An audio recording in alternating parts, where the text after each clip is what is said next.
Peace and welcome to the culture right here on the Black Star Network. I'm your host, Farajii. Thank you so much for tuning in and being a part of the conversation. Folks, happy Monday, and we got a lot to talk about. First and foremost, let's talk about Los Angeles politics as the mayor, LA Mayor Karen Bass, was officially sworn in yesterday. We'll talk about a little bit of those activities and festivities. Plus, on the other side of it, how one LA City councilman got himself in a little scuffle with the protester over the weekend. We're going to talk a little bit about that as well. Plus, one pastor is saying that the church needs to step up and be a part of the cannabis movement. We're going to check in with Dr. Bridget Cole-Williams to discuss the issues and the implications of praising the Lord. Pass me the weed. Here we go. We're going to talk a little bit about that. Also, President Biden has said that he would like African nations to join the G20 summit. We'll check in with Brother Michael in Hotep to get his thoughts about what could be the significance of this, and more importantly, what can certainly be the outcome for the motherland. And then later on, I got some updates. Cherelle Griner gave her updates and thank yous, and I'm going to tell you about what's going on in Brooklyn. So stay with us. A lot to get to on today's edition of The Culture right here on the Black Star Network. You ready to rock? I'm ready to go. Let's go.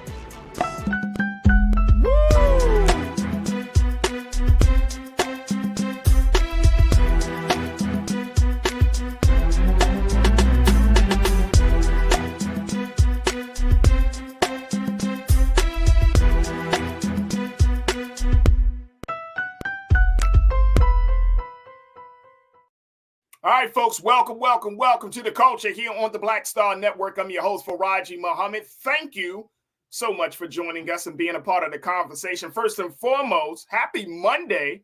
I hope you're enjoying your Monday so far. And it looks like December is kind of rolling through.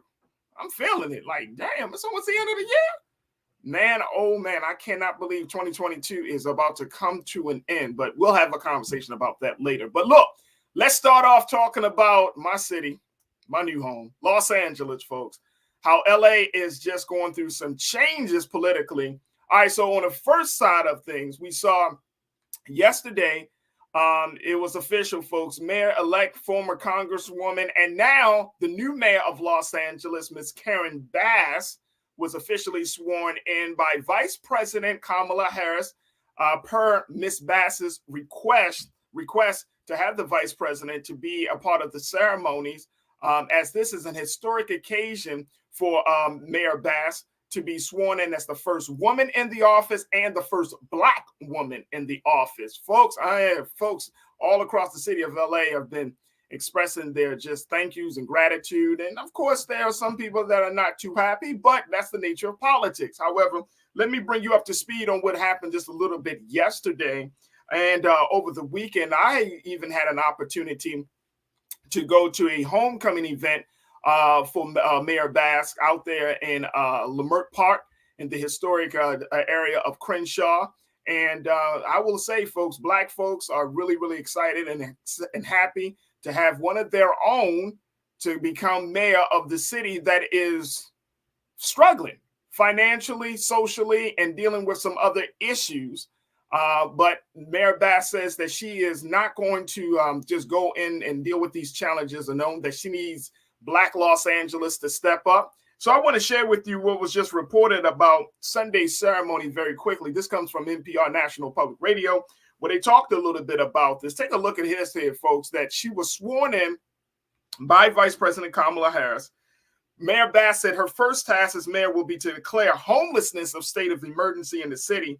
Homelessness has risen in the Los Angeles area since the pandemic. The county released a 2022 report in September after not doing so in 2021. The count reached 69,144 unhoused people across the county. Woo! That's up 4.1%, and 41,980 people in Los Angeles City, up 1.7% since 2020. Now, the population in LA County is about 9.8 million, while the city population is about 3.8 million. According to Mayor Bass, she said, my emergency declaration will recognize the severity of our crisis and break new ground to maximize our ability to urgently move people inside and to do so for good. Now, we're certainly going to have, and take a look at this. This is Mayor Bass being sworn in as LA's mayor. First black woman, first black woman. I mean, she's making all types of history, but she has a Herculean task before her.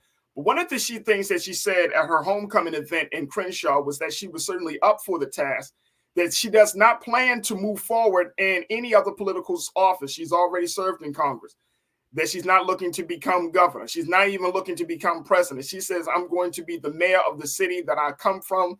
This is my home, and this is where I end my political career. So this is going to be her last hurrah, so to speak. And so I wanted to bring this out to you folks as we talk a little bit about this. And I want to bring in Nira Muhammad, who is an activist. She's an advocate. She's an educator. She's a screenwriter. And also she is the host of Queen Talks with Nira that you can hear on all streaming platforms. Dope podcast, which she talks about a lot of great things. And so happy to have her back on the show with us. Nira, good to hear from you. How you feeling? I'm good, Farajii. Thanks for having me as always. Absolutely. Let's talk a little bit about Mayor Karen Bass. We were both at the event on Saturday for her homecoming, and then yesterday she was officially sworn in as the new mayor of the city of Los Angeles. How optimistic, how hopeful are you about Mayor Bass taking on the big challenges the city faces? I mean, I truly believe that she has a good heart and a good spirit. I could feel that from being at the event. But I'm not very hopeful in any politician at this point, though. So for me, it's more like I'm not gonna walk in trusting you. You're gonna have to earn my trust, and you're gonna have to show up and show and prove. I don't care that you're black. I'm from Baltimore, where we've had more than enough black female mayors who have not helped really push the city forward, and so therefore, I don't really care that she's a black woman. I just want to see her do her job. Absolutely. It's just that simple for you, huh? It's that simple for me. I don't care anymore. I am so over getting excited about black politicians that come in and just show their ass. And to me, that's worse. That's worse than like a white politician coming in, because it's like you want to feel like their family, that like they understand you, they understand your struggle, they understand what you want for your children, they understand the struggles and the just you would think that they just would come from a different place of empathy because they have the same struggles as you. But once people get to a certain level, sometimes they can't even they can't understand. They what is that word I'm looking for, Farajii? Like I'm having a brain freeze. What, accountability? A certain level of accountability? No, it's like they just like they're so far removed. Oh, right. Gotcha. They're so far removed from the struggle that it's like they can't even empathize with you anymore. Good point. You know what I mean? It's like, remember when Lil Wayne had made that comment about like being a black male, like he doesn't feel like he had an issue with cops or race. No, he said something about like I don't see race, or I don't have an issue with race. And it's like until your black ass get locked up, but that's just a whole nother story. Right. So what is the so no, I understand that sentiment wholeheartedly, and I think that all across this country, that's one of the big challenges for Black America to really rally itself around Black politicians nowadays versus say 10 years ago, 15 years ago. We've heard all of the rhetoric, we've heard all of the talk, this is my person, Of course, being from Baltimore, you and I know we see that there is always that cliquish type of politics that happens, right? And so I'm wondering, and I'm like, I've really got some good vibes I want to put out to Mayor Bass, because she got a very, very tough job in LA. She does. I'm very excited. I really am. I truly am excited, but I just don't want to get disappointed. And so I'm cautiously excited. I got you. She said one of her top priorities, she wants to make homelessness. This is something that you and I certainly have talked about. Homelessness, poverty. You have families in the city of Los Angeles that are on the streets, right? Yeah.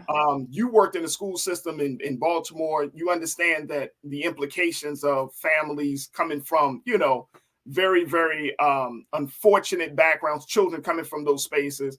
From that point of view, how do you deal with the issue of homelessness? How do you make sure that the children that are unhoused are not mentally, socially debilitated by their living situation?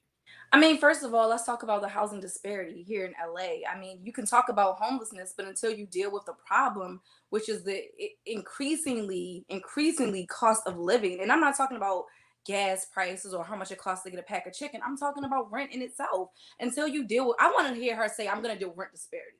Like, that's what I want to hear, because the rent here is astronomical and it's for no reason. Like, there's literally, you know, a 2-bedroom should not cost $2,600 when it's a basic 2-bedroom. I'm not saying a luxury apartment shouldn't cost $2,600, but I mean like a basic apartment without a washer and dryer, without a dishwasher. It's like, there's still gonna, homelessness is not going to go away if there are not jobs, if there are not opportunities, if there's not a livable wage. So that's the thing, a livable wage. I saw that California just raised the minimum wage by like 25 cents or 50. No, it was 50 cents. But what is 50 cents when everything else is going up? Yeah, that's so. How is she going to tackle homelessness? What is she going to do? Is she going to take them off the street and put them somewhere, or is she going to tackle the issue that created the homelessness that they're facing? So I think it's a couple of different things. I mean, I think part of the reason why she's going to declare homelessness a statewide, a citywide emergency is to get some more additional funds. But I've heard her say in previous discussions, she said, you know, her plan has always been to at least get 17,000, from 15 to 17,000 people off the streets, right? And looking at the situation of rent disparity and I don't know, you know, and I think that that's the only time we'll tell. We'll see how hard she goes against developers and trying to take advantage of it. Even landlords, you know, slumlords or whatever, like how hard she going to bring it. Unless they do something about the rent disparities, we're always going to deal with homelessness here. Always. Yeah. It's not going to go away. As a full-time teacher, I cannot afford a 2-bedroom apartment in LA by myself. And I have to be certified. I have to have a degree, and I can't afford it. I could, but I'd be skating by. Yeah. I would literally be skating by. There's so many people here in LA who literally have a roommate, and they hate having a roommate. I mean, I see people in the groups that I'm a part of complain about their roommates every single day, but they're like, it sucks because I genuinely can't afford to live on my own. Yeah. And I went to college. I have a degree. I have a whole career, and I can't afford to live on my own. That's the biggest problem we have in LA.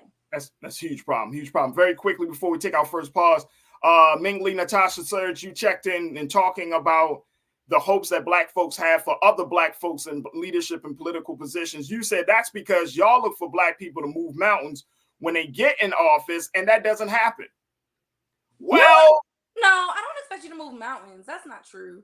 But I do expect you to speak towards my interests. That I do expect. If you get in office and you say that you're going to work on education and funding, and then you get into office and I don't see any change in education and funding, as an educator, someone who's actually in the system, then that's when I have a problem. I don't expect you to get in and be like, oh shit, we got reparations. You know what I'm saying? Like, I'm a logical woman. I hear you. Lana checked in. Lana, you said all Black males have tough jobs, so push the government to fix it or get out the way. This is their heart. I rock with Karen. I remember when she held up that iron war, but she changed. And I get it. I get it. You know, and here's the thing, folks, we always talk about this. When you get into political office, the expectations, and to your point, Ming Lee, Natasha Surge, to your point, the expectations have to be realistic and tempered, right? Yeah. My 60-40 deal. You get 60% of what I like, 40% of what I don't like. But as long as you get some stuff done, right? Let's get some stuff done. Karen, my sister in LA, you checked in. You said, look, I was invited to Mayor Bass's inauguration as an honored guest. The event was wonderful. The entertainment was A-list and over the top. She deserves a chance. I think she would do a good job. Look, let me tell you, I'm going to do my part here in the city of Los Angeles to help Mayor Bass to make things happen. She said it at her homecoming event this past weekend. She said, I need help. She got over 300 openings of people she needs to fill for her administration. She said, but I need help. And I'm like, I'm going to help. I'm not going to sit on the sidelines, even though I'm new to the city and all of this stuff. We know that, Nira, that we're not going to just sit on the sidelines and just be like, complain. I'm going to jump in there, heart first, then the rest of myself, I'm going to help.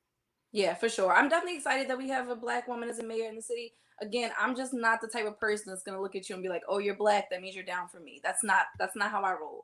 But I am excited about her, and I do look forward to seeing what she does for the city.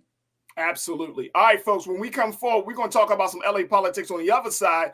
Even though we got this great moment of congratulations and success, and this is a moment of hope.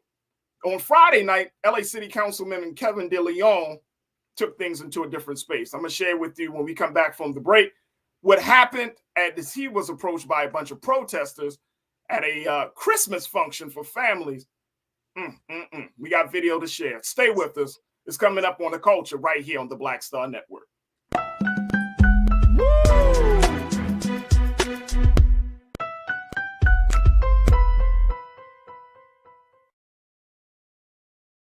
Hatred on the streets, a horrific scene, a white nationalist rally that descended into deadly violence. White people are losing their damn minds. As an angry pro-Trump mob storms the U.S. Capitol, we've seen We're about to see the rise of what I call white minority resistance. We have seen white folks in this country who simply cannot tolerate black folks voting. I think what we're seeing is the inevitable result of violent denial. This is part of American history. Every time that people of color have made progress, whether real or symbolic, there has been what Carol Anderson at Emory University calls white rage as a backlash. This is the rise of the Proud Boys and the Boogaloo Boys. America, there's going to be more of this. Here's all the Proud Boys, guys. This country is getting increasingly racist in its behaviors and its attitudes because of the fear of white people. The fear that they're taking our jobs, they're taking our resources, they're taking our women. This is white fear.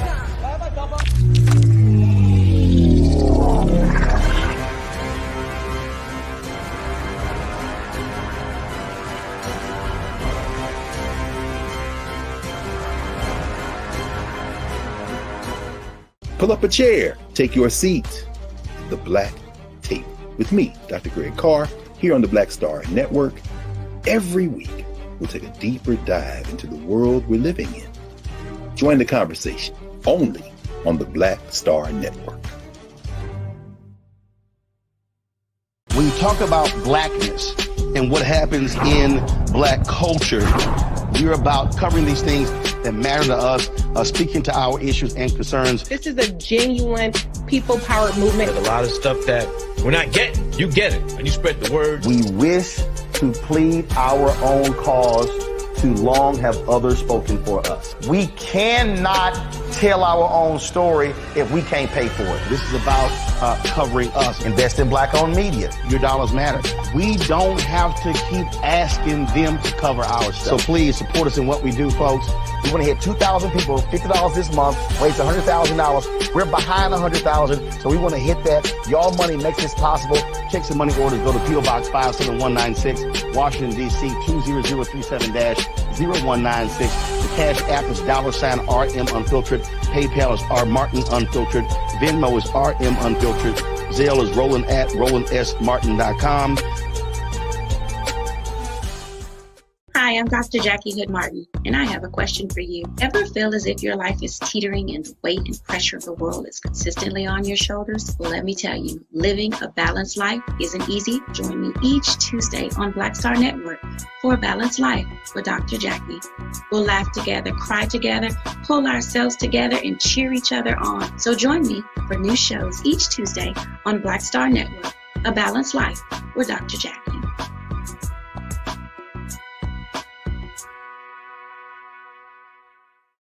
Don't you think it's time to get wealthy? I'm Deborah Owens, America's Wealth Coach, and my new show on the Black Star Network focuses on the things your financial advisor or bank isn't telling you. So watch Get Wealthy on the Black Star Network.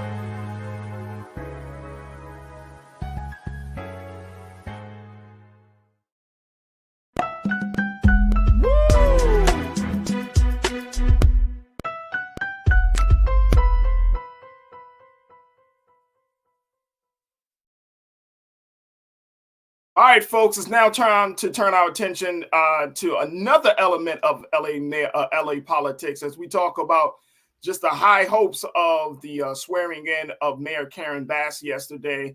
There was a low point in the city council that happened over the weekend just as well.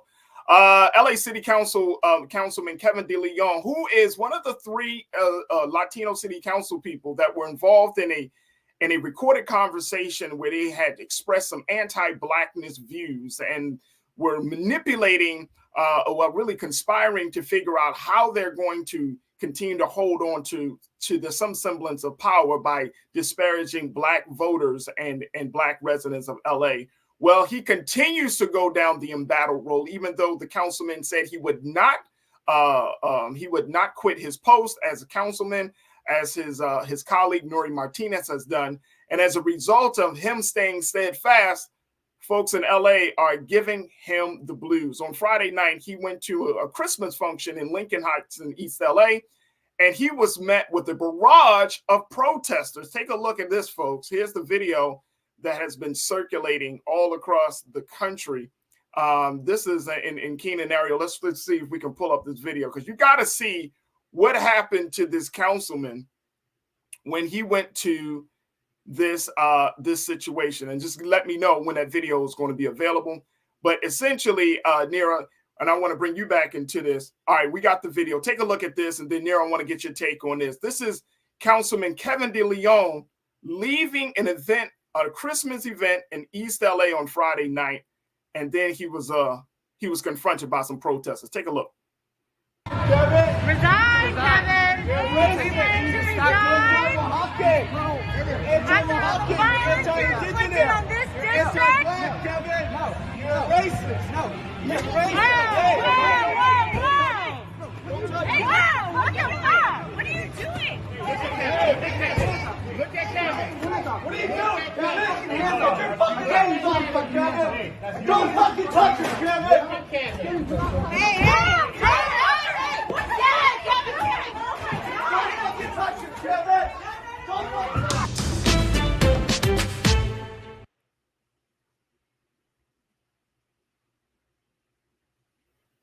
That was a protester by the name of Reedy, who's a part of a couple of social justice organizations in the city of Los Angeles. And now, as you saw, that situation happened on Friday night. Los Angeles Police Department is investigating, and there are conflicting stories as to what led to that fight between Councilman De Leon and that protester. Nero, what's your take on that moment?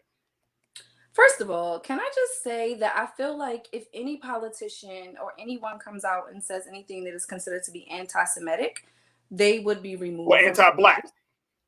Huh? I was just saying anti-Semitic or anti-Black.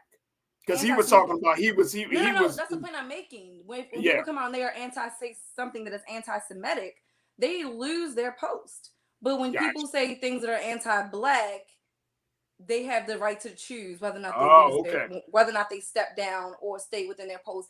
And I want to just kind of start there, because for me, that's the problem. And I think that, one, I do feel sorry for the brother, because he kind of like approached this man and things didn't go the way he thought it was going to go. Let's just say that. So that was just unfortunate. It was an unfortunate situation all around. But just the fact that this man or that these people are allowed to keep their post. Kanye West lost everything by making anti-Semitic comments, but you can be caught talking trash about Black people and nothing happens to you. That is the problem with this country. That is very true. That is very true. And there's no law for that. So there's no law for that. I mean, they can't. Is there a law that says you can't talk about Jewish people? No, it's an unwritten law. So there's not a law that you can't talk about Jewish people, but you'll lose everything. Yeah. But you could talk about Black people, and all they can tell us is that there's no law that can remove this man from office. Right. That's bullshit. That is bullshit. Well, here's I think a couple of things along with that part of the conversation. One is that Black folks don't wield the same level of power and influence that Jewish people wield in certain spaces. So you're not going to get, and I get your point. I think you hit. These are elected officials. If you were caught talking about Black people, what are you saying to your constituents? How can I live in a place where you're my council person as a Black woman or as a Black man and know that that's how you feel about me and you can keep your job? How can I trust the government? You ask me to trust my politicians. Why should I? Right. My politicians can talk shit about me, my line, my people, and nothing. Right. And that's part of that's part of the culture that we have to address, right? Like you can be anti-Black, but you can't be anti-Jew. You can't be anti-LGBTQ, right? Nope. Or certainly you can't Nope. be anti-white. You will lose. But you can be anti-black. If those politicians came out and said anything about the Jewish community or the LGBTQIA community, they would have lost their post. You cannot tell me anything differently. Yeah, I understand. I don't believe anything differently. If they would have been caught talking about Jewish people on camera, they would have all lost their jobs. Every last one of them. Do you think that in this particular moment, I mean, you got a protester going against, jumping up in the face. I mean, they just clashing. I mean, we have every right to be angry. We're tired. Right. Now it's embarrassing because then he get beat up. That wasn't a good look. Well, he wasn't. The councilman did not look like he was backing down after a moment. So that's worse. That is the worst. When you try to be big in bed, you try to be tough Tony, and then you get your. That's embarrassing. That's not good for the culture. Let's just say that's not good for the culture. That's not good for the culture. That's not good for the culture. You're getting handled. And look, and what the video did not show is that actually they went outside and it was there was some more scuffling. I know, no doubt. The councilman said that he got the protester hit him in the face one time, but then he missed the second swing. And it's not funny. I should not be laughing. God, please forgive me. I'm just saying, like, this is crazy. This is crazy. We're living at a situation, right? And it's like part of, the cultural side of things is like, damn, like this is, to your point, you could talk bad about Black people and not lose anything. But then we're also looking at a situation where there's a real breakdown within the political space where Black folks got to resort to violence against their against representatives in government. And that's the scary part. Like, you got to run up on somebody and be all up in their face and the whole nine. And that's I just feel so bad for us. Like, it's just like someone who loves history, and you just think about all the things that we as Black people have gone through and that we're still going through. It's just not fair, man. No, not at all. Feel like, and I know when people are like, oh, that doesn't give Black people the right to act a fool and embarrass themselves. But can we talk about trauma for a minute? Go ahead. Can we talk about how trauma spills over and how sometimes your body doesn't know how to react to trauma but to be aggressive? It's like you're so angry because you're so tired and you're so fed up and you've been patient for so long, and we've been told to march and we've been told to protest and vote and walk the walk and just hold your head up and just, you're almost there. You're going to get to the promised land, and we're not there. Right. We're tired of being told that we're going to get to the promised land. Right. We're tired of being told that we're going to get reparations. We've been begging just to get $20,000 to cover our student loan debt. Yeah, and even that's been put on hold for some BS. Hey. We're tired in this country. Hey, Mira, I'm like your favorite artist right now, Summer Walker. I'm over it. I am. Like, she's not a favorite artist. Don't do SZA like that. First of all, don't do SZA like that. I said Summer Walker. I said exactly, and you know she my favorite. SZA is. So don't disrespect SZA like that. Summer was my stand-in while I was waiting for SZA to make an album. Okay. And she's back now. So she's back now. Hey, look, let's get some comments from our online culture crew. McCole, you checked in and you said the protester got in the councilman's face. He messed around and found out. Yep, he did. There's You're right. Yo, wow. There's a way to protest what the councilman did said without body contact. I'm just saying. There's a huge way. There's a huge Especially way. If you're gonna get your and don't underestimate the person whose face you in. And you gotta know you gotta choose your battles. Hey man, don't everybody ain't weak. You gotta choose. You don't think, because you might get yourself handled. Hey Damon, don't think I missed that comment, Damon. You said it yourself, Damon. You said that man got handled with the 3 laughing face emojis. Black folks, y'all sad. Y'all just that's how we do in the culture. First of all, when you showed me the video originally, it's unfortunate. I was like, am I supposed to laugh? Are you laughing? I'm not laughing. It's just unfortunate that you get handled. Let me go to Willie Frazier. Willie, my guy, you say it looks like a lawsuit was the aim. I mean, yeah, it looks like that. It looks like that. If you were trying, and look, let me tell y'all, folks, and Nira knows it. Like, there are in meetings, when you have organizing meetings where, you're going to do a mass protest or something like that, and you're going to confront the people that are the target of your protest. There are meetings that I've been a part of that say, get in your face. You know, these are the tactics that protesters are oftentimes told to do to elicit a certain type of response. So I wouldn't be surprised, Willie, if a lawsuit is there, because I've heard it myself when people say, who's filing the lawsuit in this situation? The lawsuit could be filed by the protester. The lawsuit could be filed by the protester. That's why he had his hands up. He was in his face. But, you know, come on, people. Y'all know this is the culture. We're going to keep it 1,000. Look, if somebody's in your face, inches away from your nose, spitting and yelling and screaming, and they may have their hands up, you still in my personal space. I'm going to handle you. Let me just tell y'all, I'm going to be honest with you. I don't roll with Kevin DeLeon, but I understand the sentiment. I understand. Let's just say get the hell out of my damn face. Like a person spits in your face. Yeah. Oh no. That kind of accelerates the altercation. No. You know what I mean? Like that accelerates it. You're not gonna do that. You're not gonna stand in my face, yell and scream, spitting, COVID time, all this stuff. You got your hands up? No, sir. I'm about to handle you, bro. I'm about to handle you like a piece of meat, son. About to tenderize that ass. Let me tell you. I don't condone violence. I don't condone violence either, but I am a child of Dr. King. I don't like to be violent, but I damn sure am an advocate for self-defense. I am an advocate for self-defense. You know what I'm saying? But across. Farajii, can you call it self-defense if a person did not actually physically touch you? No. Yes, because when you invading your space, no, we all have personal space. No, I don't think so. I don't think that's gonna fly. I think that they would. It may not fly. Let me tell you something. It don't have to fly in a court of law. You come into my space, I have every right to defend you. I have every right to defend you. Defend myself. Sorry. But is it a defense if they didn't touch you? They're just taunting you at that point. Hey, Keenan, show the video again. He maybe did hit him. According to the councilman, this man head-butted him. This is what the councilman said. Let's see. I gotta look at it again. Hold up. It's a lot going on. I mean, he was up on him. I mean, look at him. He's in. Look, there you go. He's in. He's close enough. Yeah. I mean, damn.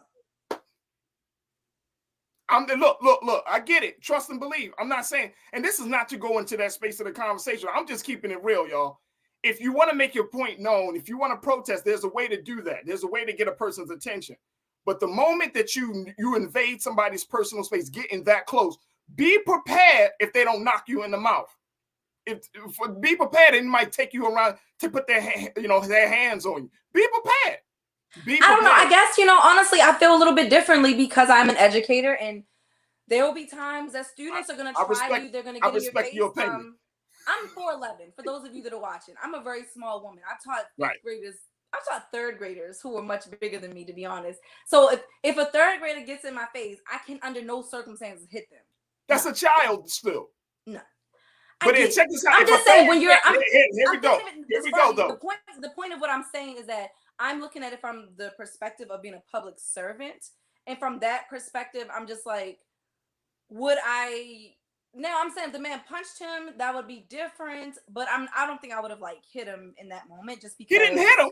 He just kind of, jacked him up. He jacked him up and held him down. I don't really see a need for a lawsuit from either side. I feel like this is more of a situation where they need to just... I'm hoping that the councilman will rethink his position. I'm hoping that the city will rethink his position. But, I mean, this is a sign that we're upset and we're tired.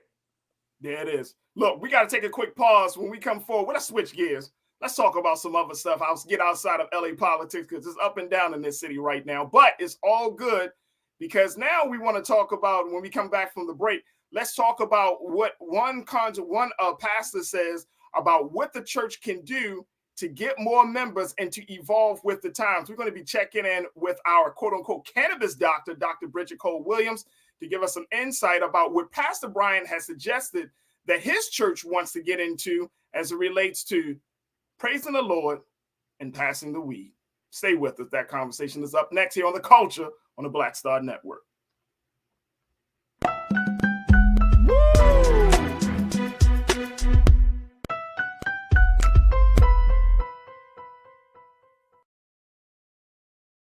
Black Star Network is here.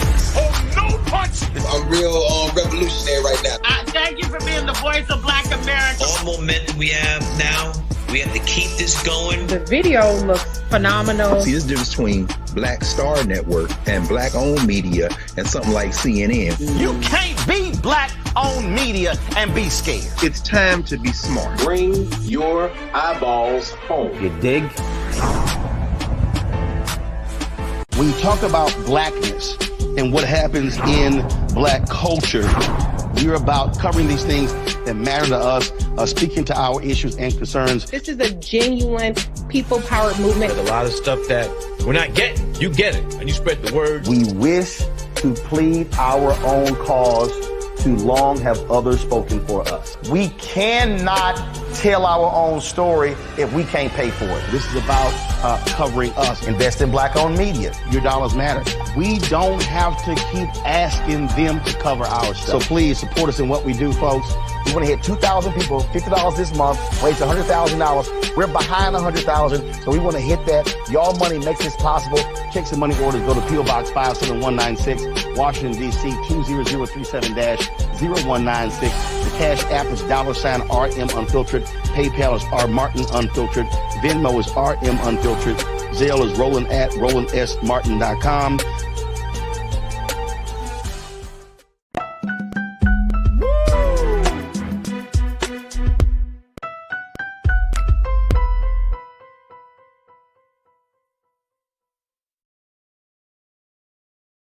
Hey folks, welcome back to the show. Let's talk about cannabis right now and the church. Yes, out of all places, these are the two parts of a major conversation that's happening in both faith circles and in the Black community.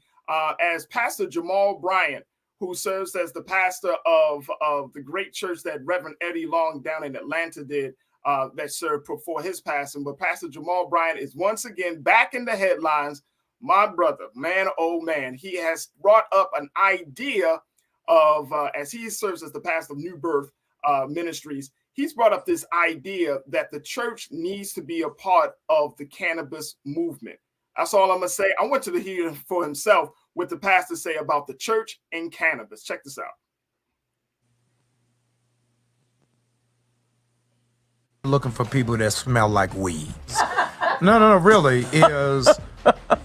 New Birth is the largest land-owning Black church in America. Wow. And so my position to my deacons is, why aren't we not raising cannabis? I'll be able to bring in Black males. They're able to do it legally. I'm teaching them farming. Oh my God. I'm helping them to enhance the ecosystem. This is the kind of conversation. So if the guy, Black boy in Bankhead said, they growing weed at the church, where do I join? Yes. I don't need no pamphlet for him.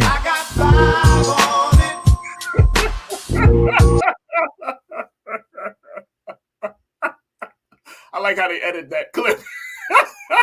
Let's bring in my culture crew members today. We've been chatting with Nira Muhammad, host of Queen Talks with Nira podcast. Also, we got B Fly joining us as well, who is a filmmaker and an artist. Look at her. Look like she just stepped out of Black Hollywood. There we go. You're crazy. Let me adjust my shit. And we got our cannabis doctor. She is the author of the book, Courage in Cannabis, Dr. Bridget Cole Williams, who is here to talk to us. I got three dynamic ladies on the panel to talk about this. Black women, talk about the controversial view that Pastor Jamal Bryant had put forth that has gotten everybody talking. First and foremost, Dr. Bridget, you are actually, I got to remind folks, you're just not some quack. You are a board-certified family physician.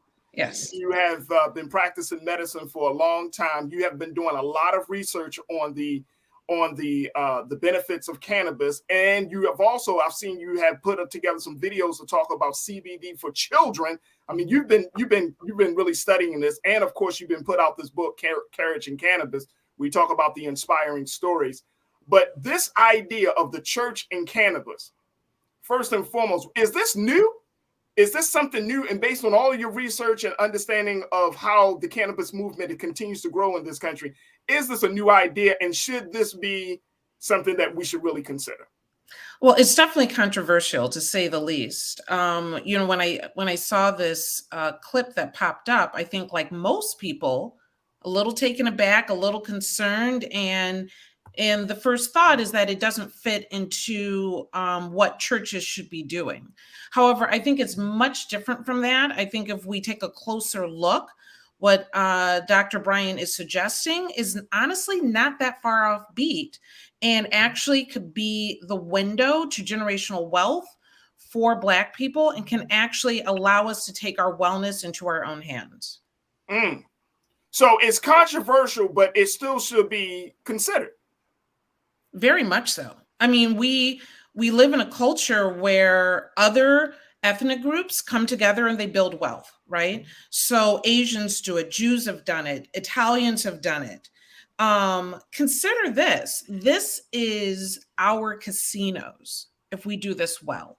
This is our opportunity. You know, Native Americans were given basically their reparation was land, and they built casinos on that land and were able to build a massive amount of wealth for themselves by working together. And there's really no other organization in the Black community that can really bring us together the way the Black church can.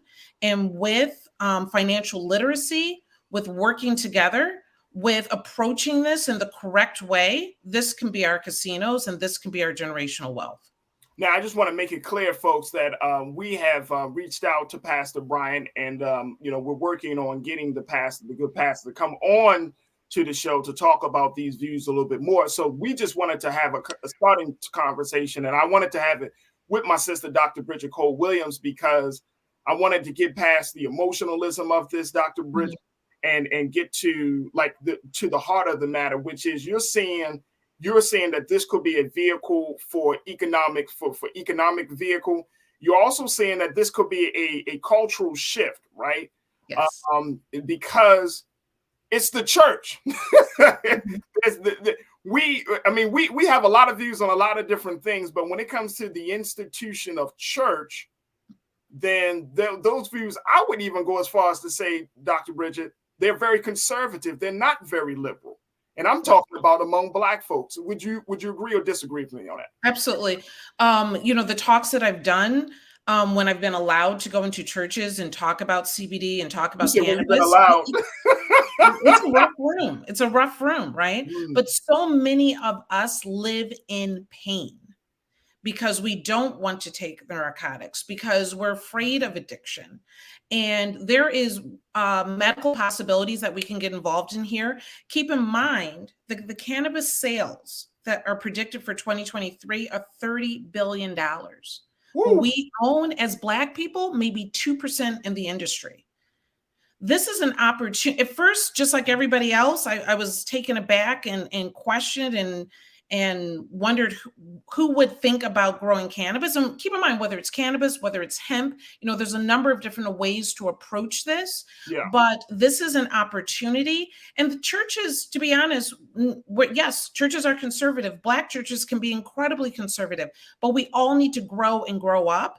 And there is no other more powerful vehicle for us as people to bring us together than the Black church. Let me ask you this from an economics point of view. If the church gets into a space where it's looking at doing something for economic benefit and gain, and we already know that folks already have some negative views about the pastor who drives the Bentley, the pastor who goes on lavish trips, the pastor, you know, we've talked about this pastor out of New York. You know, you don't have to talk about Creflo Dollar. You could talk about some of these Black pastors. How does those two situations reconcile with one another? Folks already saying, "Oh, the pastor getting money off the people. The congregation is poor, but he's not or she's not." And now we're going to bring in an entity that's a part of a $30 billion money making machine. How do you reconcile that? Well, checks and balances are going to be needed, clearly, right? And there are groups and institutions that talk about financial literacy for the Black church. the National Black Church Initiative is about bringing financial literacy into the church for the people. But this idea of, the pastor with the Bentley and growing so much personally, this will be the opportunity for pastors to literally spread the wealth. And so I agree, there's some bad ideas and stigma around sometimes the Black pastors and, across the country. This is the opportunity to correct that and to spread that. And like I said, not just for that congregation, not just for those people, but to allow it to grow within the people that participate in that program. And there's no reason why we cannot be a bigger part of this $30 billion industry. Do you There's think no reason why we are living in pain and allowing our elders to live this way? Should pastors use the scriptures to justify this, or should this be kept as separate, saying, look, this is a church idea, this is not an ordained idea? Because how do you present that to your congregation? You say, oh, go to this particular scripture, and he says, use this from the land. Because I can hear some pastors saying it, Dr. Bridger. I can hear some pastors trying to look for scripture to justify this. But I mean, if you're going to just have a cannabis situation, let it be just the business of a church rather than trying to make it seem like God had ordained us for all of us to smoke and get high. You know what I'm saying? Like, it doesn't have to be about the smoking and getting high. It can be about correcting the wrongs that have been done to us as a people. And so do I think that there should be some separation between the church pew and the the drying and growing of flower? Probably, but there is quite a bit of scripture that does refer to cannabis, and it's in no means in a negative light. So if that supports it, fair enough.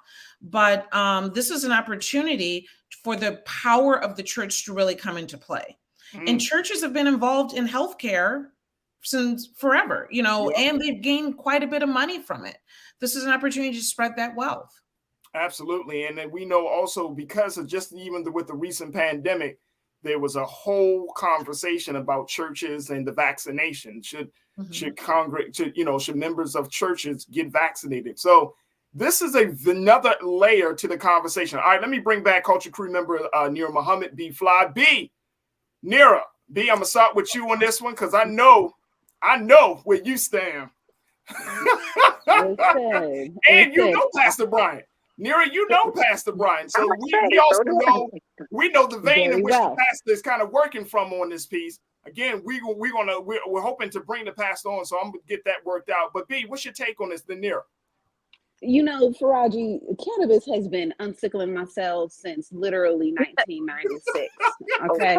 And so medically, I have gone through so much. Legally, I have gone through so much, and am here, still holding firm to my knowledge and waiting for the rest of the world to catch up to the wisdom. At the end of the day, the doctor is right. We do not have to live in pain. And so Black people have this idea about Black pain, that we are supposed to be married to it. And so Jamal Bryant is a part of the, what will we say? We've always called him a part of the prosperity preachers, okay? So we have certain preachers, we have certain congregations that want you to be prosperous. And then we do have some congregations that want you to stay in Black pain. All right. So it's like, so you really have to determine, who are you? Do you actually want to live pain-free in other ways that have nothing to do with the pharmaceutical industry, or do you want to continue to live in a very Black taxed way, and so it's like, so this is the time to make those decisions, but we also have to keep our dope boy in mind, because we have been literally crucifying the dope boy. Absolutely. As long as the dope boy has existed, as long as the dope boy has been literally creating its own, his own, her own pipeline to economic freedom. Yeah, absolutely. Right? So now that we've collected all of this data, we're running into this commercial process with it, but we're still criminalizing. Like the state of California still has yet to release my 2 strikes. I have 2 federal strikes from the state of California that has still yet to be released. I was expounded from the state for 10 years, my home state. Understand what we have gone through in the name of cannabis. You know? And so I want to get Nira's take on this before we take our next pause. Nira, what's your take on this? Because this is really the intersectionality of 2 very highly sensitive conversations within Black America. We haven't fully embraced the cannabis culture in Black America. Yeah. And we know that church culture is. I'm 33 years old, and I'm still like afraid of like smoking around your dad. Like that's how ingrained like the fear of like cannabis is. Like I still like, and it's something that I love, and I still feel like a stigma being a Black woman who smokes cannabis. So that's on one end. Then on the other end, I have a father who overdosed and died off of morphine, prescription pills. So when you have a parent that died from prescription pills, you have a different view of the pharmaceutical industry and of medicine. So for one, I'm always going to be team pro cannabis, whether it's in CBD form, whether it's in gummy form, whether it's in a topical form, whatever it is, whether you need it for sleep, whatever. There are a lot of different things that it can be used for. I know for me, it was for anxiety and for the fact that I have celiac disease, and it really helps my appetite with my weight. And so many, it helps. That's that. I know Jamal. So, you know, this isn't far-fetched for me getting this from Jamal. That's one. I do, I appreciate what he's trying to do in terms of bringing in Black boys, Black men in the congregation in terms of helping with the economic wealth. I am hoping that this isn't a situation where you see Jamal and all the other pastors all of a sudden fattening their pockets and you don't see that wealth trickle down to the people. Do I agree that this is going to bring men into want to be Christian? No. But do I agree that it's going to at least bring them to the table and have more conversations? Yes, I do believe that. So I don't know. I don't really know what Jamal is trying to do in terms of like him saying it's going to bring people to the church. I don't really agree with that. I don't think that's going to make people want to be Christian because again, you still have all these contradictions and hypocrisies within the church. So I don't think this is not going to be a magical cure for like getting millennials to come to church, because millennials, we are the generation that's like, nah, church isn't what it used to be or what you said it was. And we are pulling away from church and organized religion. And I don't think that this is going to make people want to go to the church because we've already been smoking weed. We've already been, you know, but I do think it'll be a good avenue if it is something that allows them to get into the business of marijuana. Okay? Absolutely. We got to take a quick pause, Doc. When we come back, I want to, take some of the comments from our online culture crew, continue to take your analysis and B's and Nira's analysis as we talk about this. The church and cannabis, Reverend Jamal Bryant of New Birth Ministries has put forth an idea to Black Americans saying that the church should be involved in the growing cannabis movement. What do you think? Post your comments in our chat as we're streaming live on Facebook, YouTube, Black Star Network, and we'll continue to have the conversation on the other side. So stay with us. It's The Culture here on the Black Star Network.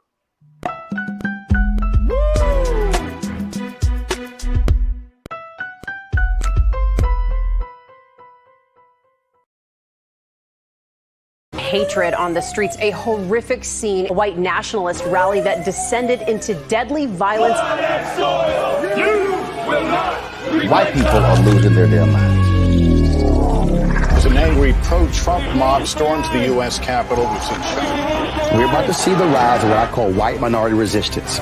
We have seen white folks in this country who simply cannot tolerate Black folks voting. I think what we're seeing is the inevitable result of violent denial. This is part of American history. Every time that people of color have made progress, whether real or symbolic, there has been what Cherelle Anderson at Emory University calls white rage as a backlash. This is the rise of the Proud Boys and the Boogaloo Boys. America, there's going to be more of this. Here's all the Proud Boys, guys. This country is getting increasingly racist in its behaviors and its attitudes because of the fear of white people. The fear that they're taking our jobs, they're taking our resources, they're taking our women. This is white fear.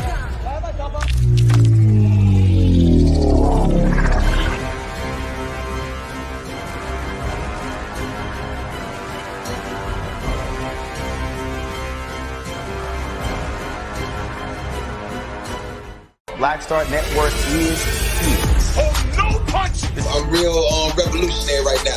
Thank you for being the voice of Black America. All momentum we have now, we have to keep this going. The video looks phenomenal. See, there's a difference between Black Star Network and black-owned media and something like CNN. You can't be black-owned media and be scared. It's time to be smart. Bring your eyeballs home. You dig?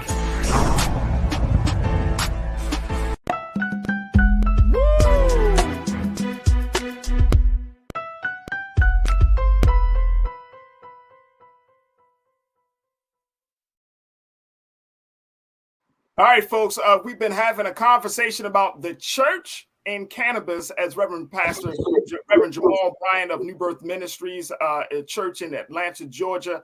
He has put forth a proposal to Black folks and to the rest of America, making the point saying that the church should be involved in the cannabis movement. Why not?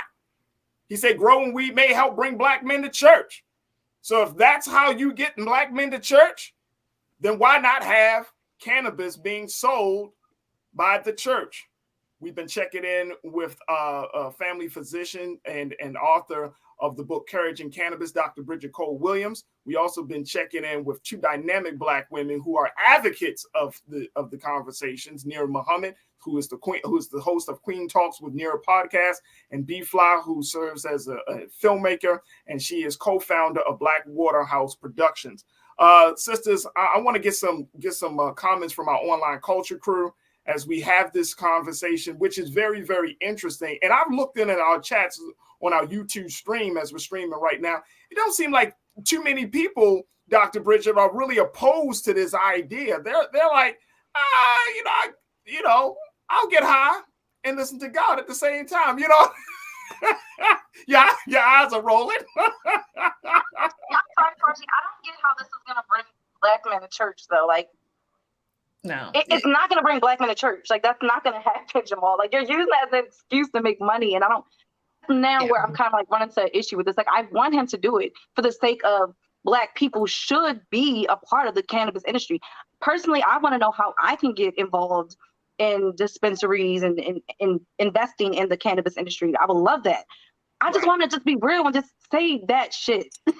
Like, just say that it's about economics. Like, don't say this is about bringing Black men to church, because what does the cannabis thing have to do with them getting up on a Sunday morning and coming to your service? Those don't correlate for me personally. I guess that and Nira, I guess it's like once you get there, then you get into the space, you get into the parking lot, you get to where the plant is being sold. B, you saying no, Dr. Bridget, you saying no. Look, I'm just trying to think it out. Nira brings up the logistics. I'm just trying to think out the details. Bring it up. I think a big part of this, though, like the church has been involved with politics forever, and that has nothing to do with salvation, right? And I think we may be putting more on Pastor Bryant than he actually meant. But if this is about economic growth, I think that this is a conversation worth having. If this is about trying to dingle a carrot in front of people's faces so they pay more and give tithe more, then I think we might be missing something here. But I think the most important part, and I think this is what we're all coming together on, is that education around cannabis and hemp and health is absolutely crucial here, because the stigma and reefer madness is alive and well. We need to change how we think about cannabis. We need to change our perception and the stigma so that we can see it in a different light that allows us to grow instead of being traumatized by the war on drugs that we've experienced from the 70s and 80s. And I'm so happy you brought that up, Dr. Bridget, because my other thing, and I'm going to get to a couple of comments, but one of the things that kept coming out of my mind, especially as I was listening to you, B Fly, and Nira, is the government still regulates this, right? So how do we trust the government to kind of give us the quote unquote the purest form of this, so we can get the benefits that you often talk about in a way where it like just like what we've seen maybe with other medicines, we don't become so addicted that we lose function or we lose something. You know what I mean, Doc? And I hope I'm trying to phrase this question the best way. There's a trust factor that I think that we need to discuss, because we're Black folks ain't bringing in the cannabis. Mm-hmm. But I will say that, from my teachings, and I was just in Atlanta in October with the Cannabis Literacy Club, which are Morehouse graduates that put together a educational forum so that we can be educated and know cannabis well. So there are opportunities for us to grow here. And I don't know if we should always trust the government when it comes to this. We know the problems that the government does or brings to Black people when we allow them to be in control of our wellness and our health and every other aspect of our life. So the idea of us being in control of our own finances, of our own wellness, from my teaching from when I was down in Atlanta, you get some of these young men and women that are excited about something that they understand and love and are learning about. Yeah. We can grow this. We can process this. We can fight it we can be our own industry if we put it back in our own hands. Africans have been involved with cannabis since the 1500s, if not before. Let's straighten out this whole perception. Let's educate our community well, and let's change how we go forward and allow cannabis to be that vehicle. I want to bring in another voice in this, because my brother, he's chomping at the bit. He's like, look, man, I need to be a part of this. This is my brother Michael in Hotep, who is a scholar. He serves as the host for the African History Network. You can find him on his podcast. Brother Michael, let's bring him in real quick. Brother Michael, thank you so much for joining us. I know you were going to talk about this other thing, Brother Michael, but I know you were like, wait a minute, bro. Hey, Farajii, bring me in. Put me in, coach. Well, absolutely. How's everybody doing? Hotep to everybody. Good. And peace to the family. So when the doctor mentioned reefer madness, has anybody mentioned, so I just came in right about 4:00. Has anybody mentioned Harry J. Anslinger? Not yet. Okay, so you have to, whenever we have this conversation dealing with cannabis, or what used to be called hemp, when white people were growing it and trading it and it was a crop, we have to go back to the history of why it was made illegal. Because as long as white people were using cannabis or hemp and they were using it for medicinal purposes, it was no problem. The problem came with Filipinos. The problem came when Mexicans. The problem came when African Americans started using it. Now it became a problem. It became illegal basically in 1937 because of the marijuana prohibition tax. And that's largely because of a man named Harry J. Anslinger, who was a virulent racist. And he was the first chairman of the Federal Bureau of Narcotics. And he waged a war against cannabis being legalized. And this was at a time when this is during the Great Depression, number one. Number two, this is after whiskey, after alcohol becomes prohibition, during prohibition, right? So they're looking for another target, and they're looking for another target to keep the funding going, to keep their department intact as well, to keep the department funded. So he goes after marijuana. Now, he consulted with about 30 doctors, and he put forth the notion that marijuana affects people mentally, and he put forth the notion of harmful effects of marijuana. He consulted with about 30 doctors. 29 of them disagreed with him. One agreed with him. He went with the opinion of the one doctor. He testified in front of Congress in 1937. And he said that white women crave black men sexually when white women are high on marijuana. Don't take my word for it. Go read the article from theatlantic.com called How Neuroscience Reinforces Racist Drug Policy. How Neuroscience Reinforces Racist Drug Policy from June 12, 2014. And it goes through and it deals with his congressional testimony. Okay. And he said that sensationalism like this was specifically aimed at a white readership, because he was writing articles in newspapers and magazines. You had the movie Reefer Madness. So there was a whole propaganda campaign to scare white people especially when you have these non-white people using these drugs. Sensationalism like this was specifically aimed at a white readership that might worry about such an unfathomably dangerous ethnic drug getting into the hands of his children.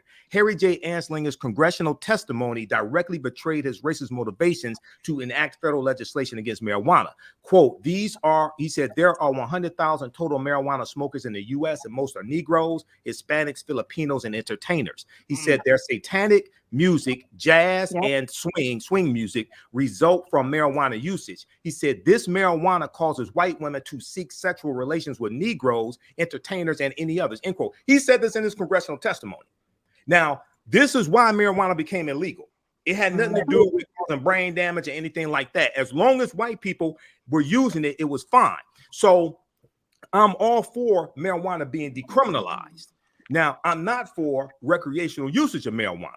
Because what we have to be careful of is that if you already have a liquor store on every other corner in the African American community to keep us drunk, and you have a fast food restaurant across the street from the liquor store to keep us obese, then if you put marijuana dispensaries on every other corner or in close proximity to the alcohol and the fast food restaurant, then is it there to keep us high as well?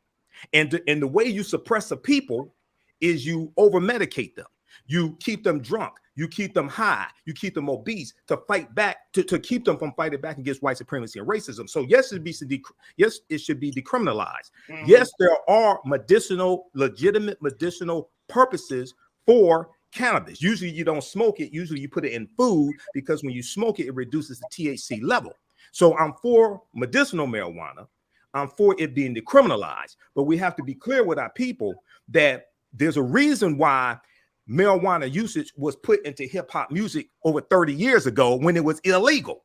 I gotta say, I agree with a lot of what you said, but I disagree with the whole not making it a recreational thing. I am a curriculum writer. I am an educator. I am a screenwriter. I was able to write 10 episodes of my script. And guess what? Sometimes I like to do it when smoking my marijuana. And my brilliance has not been dimmed, not one bit. I train other educators. I teach coding. I teach beautiful children how to build video games. And so I just disagree with that. I also live in LA where I drive and I teach in Beverly Hills and I see dispensaries in very, very expensive white neighborhoods. And so when you see that and you see them have the access to those dispensaries, and let's just be clear, dispensaries do not only have smokable weed. Again, they have the topical, they have the gummies, they have the drinks, they have for just for sleep, they have it just for anxiety. You don't have to be, but then also, you know, personally, I also have a brother who's an alcoholic.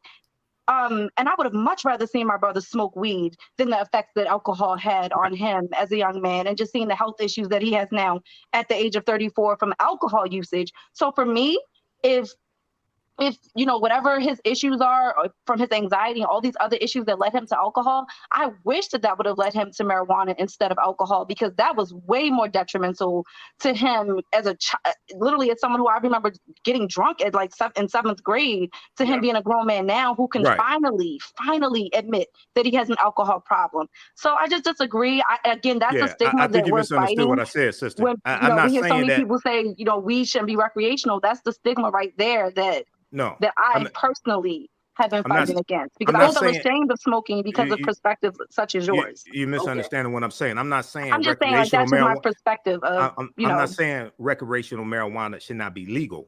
I'm saying we have to be careful about using marijuana for recreational purposes. Marijuana, whether it's medicinal or recreational, should have never been made illegal in the first place. Prior to 1937, all of that was legal. I'm not saying recreational marijuana should not be legal. I'm saying we have to be careful about using marijuana recreationally.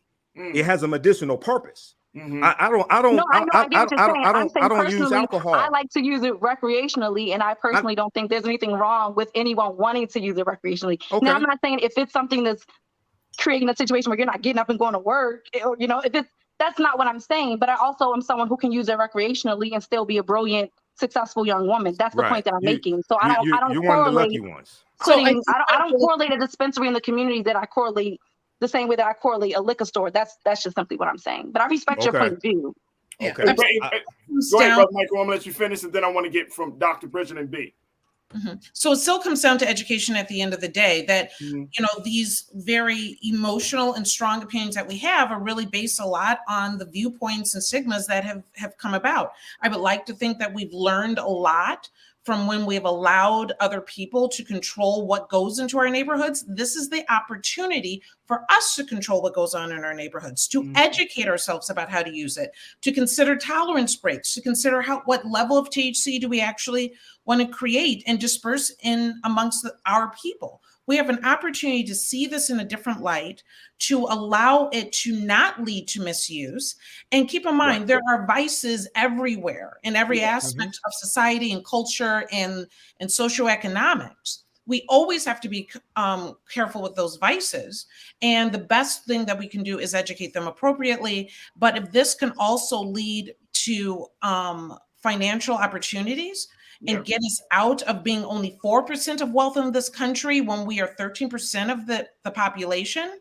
You know, like I said, I don't know if this is what Dr. Bryant had in mind, but this is the opportunity that lands before us, whether it's him or anybody else.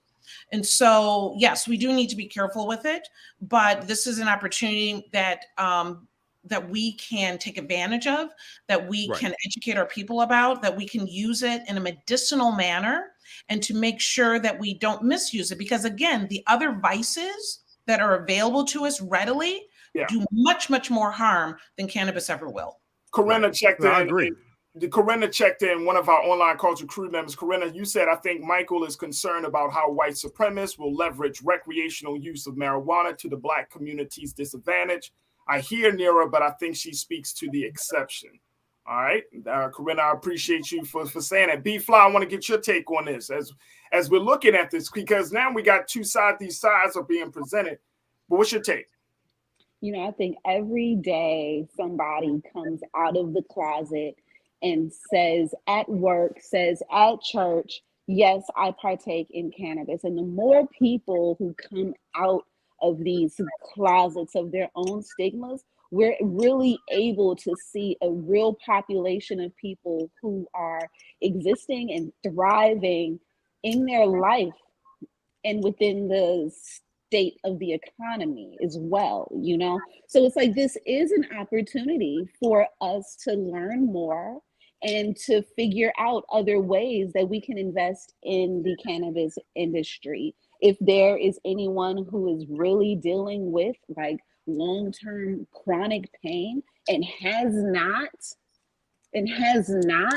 sought out alternative cannabis medicines, then definitely understand that they are around and plentiful and may help you, you know? And so that's just real. You know, we just need more awareness. More women need to be able to stand up and say, yes, this is my lifestyle. More men need to be able to stand up and say, yes, this is my lifestyle. And so the new data, the real data can come in, because, you know, like when you start lying, it skews the real stats. You know what I'm saying? So yeah, you know, we need more. I was a cannabis mom. I'm a cannabis mom, you know? And so it's like, this is important for us to be able to come out of these closets and to show the world how we live, you know, and thrive with cannabis, you know, whether it's flower or tea, topical.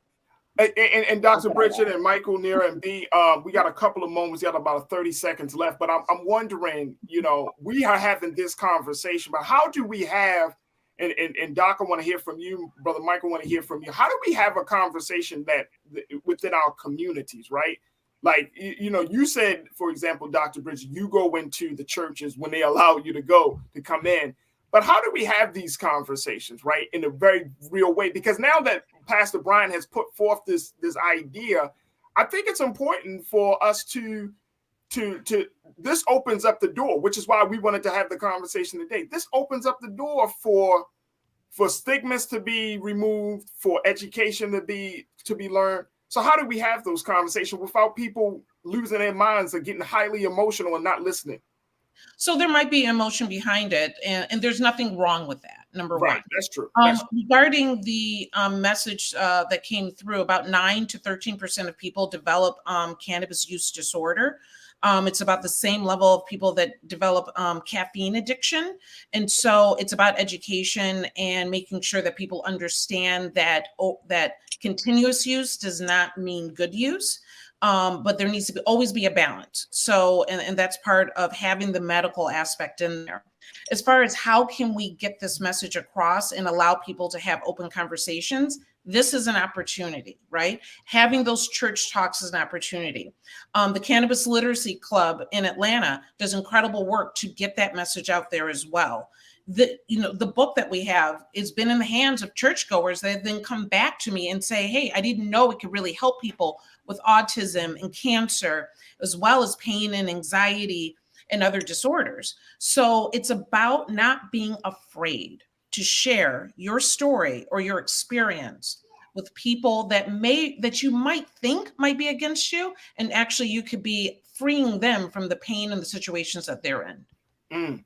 Brother Michael, what does that look like for you, brother? You know, how do we have first we have to start with the history. First, we have to deal with the history. In 1619, the Virginia Assembly passed legislation requiring every farmer to grow hemp.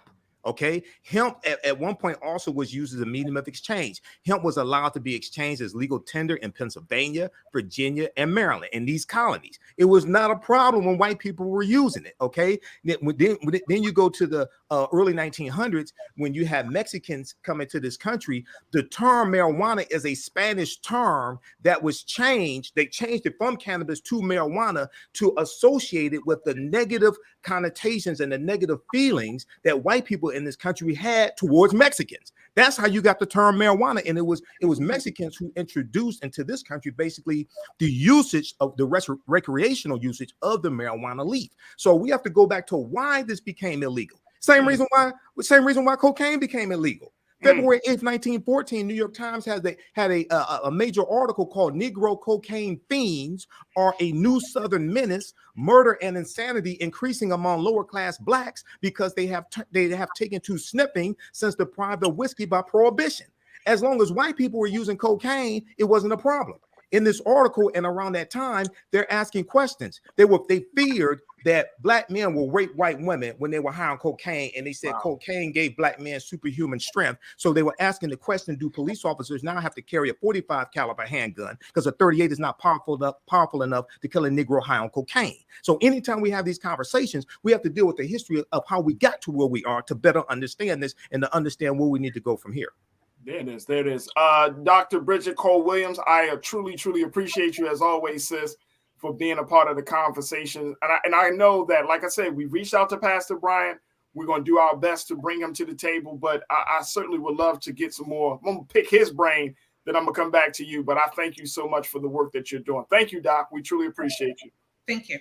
Absolutely. All right, folks, we're going to take a quick pause. When we come forward, we're going to continue to have our chat with Brother Michael and Hotep.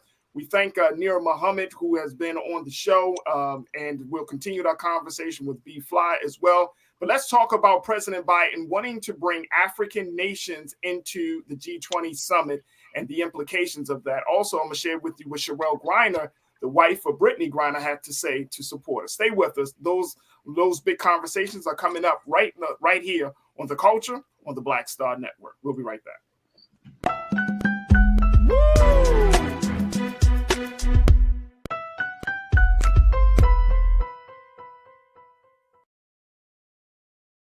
Hi, I'm Dr. Jackie Hood Martin, and I have a question for you. Ever feel as if your life is teetering and the weight and pressure of the world is consistently on your shoulders? Well, let me tell you, living a balanced life isn't easy. Join me each Tuesday on Black Star Network for A Balanced Life with Dr. Jackie. We'll laugh together, cry together, pull ourselves together, and cheer each other on. So join me for new shows each Tuesday on Black Star Network, A Balanced Life with Dr. Jackie.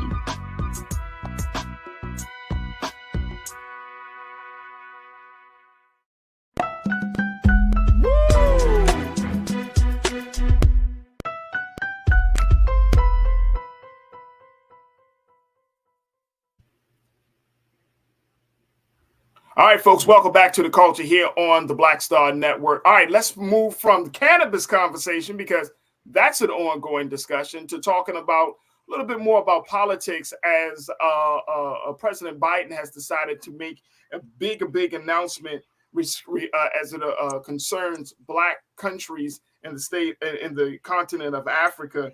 Take a look at this, folks. The president is planning to announce this week a U.S. Africa summit that has his administration supporting adding the African Union as a permanent member of the group of 20 nations, G20, according to the White House.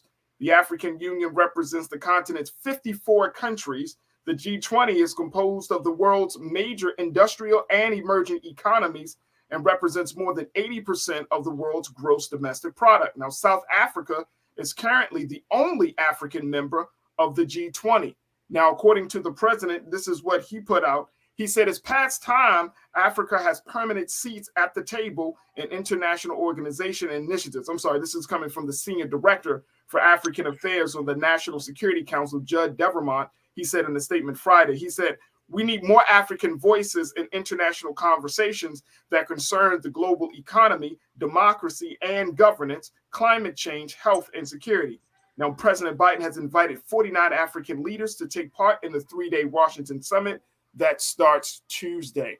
I want to bring my brother back, Brother Michael and Hotep. I've got B-Flower, so I want to bring them both back into this conversation. Brother Michael, the fact that the president wants to bring African countries to the table, is this a sign that is this a good sign, or what are we seeing here, Brother Michael? Well, you know, I first saw the story from the Washington Post because from researching this topic, the Washington Post was the first one to report on this back on December 9th. And I saw the article from the Washington Post, and the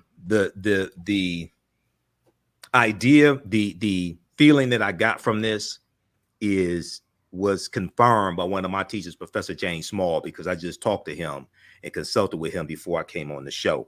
And he said this would not be a good move for the African Union, which is made up of the 54 African countries. On the surface, it may sound good, but it's basically bringing them to the table so they can be fleeced more by European nations.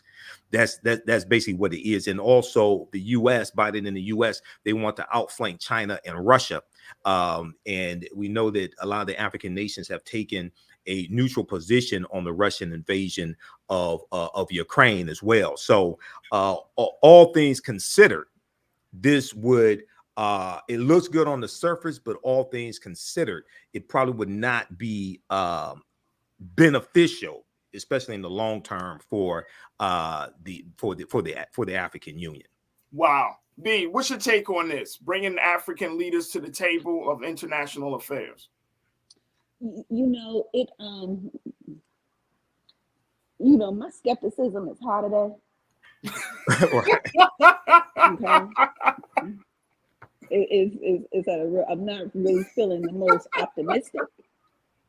It's like generally speaking, okay. So this really don't feel right. You know, like I would love to romanticize the idea. Like my romantic narrative would go something like, oh, word, that would be dope. Maybe there would be like less famine, right? That's like my romantic narrative. But when I think about what happens when we have historically integrated, shit has not gone to like our true favor. So let's keep the vibranium to ourselves. Keep the vibranium to ourselves. Okay. Yeah, let's be real stingy. Well, I mean, here's the thing. Feel right. Here's the thing about this situation. Like, I don't know, Brother Michael and B, if America has. Like, I'm trying to think about over these past couple of years, and Brother Michael, you certainly can give us some context of this. But over these past couple of years, it just doesn't seem like there has been a real effort for a better relationship between U.S. and Africa and African nations. Now, right. I could be wrong, but like even with this situation with the Ukraine war against Russia, the plight that African countries are feeling as a result of the food shortages, as a result of resources like oil and power and things like that, Like, I'm not seeing the U.S. kind of stepping up its support for those African countries enough to say, you know what, hey, we want y'all also to be at the table. I feel like Africa is still out there on an island by itself when it comes to international relations. Am I wrong in thinking this? Well, there's been a change with the Trump administration. There's been a change between the Trump administration and the Biden administration on their approach to this.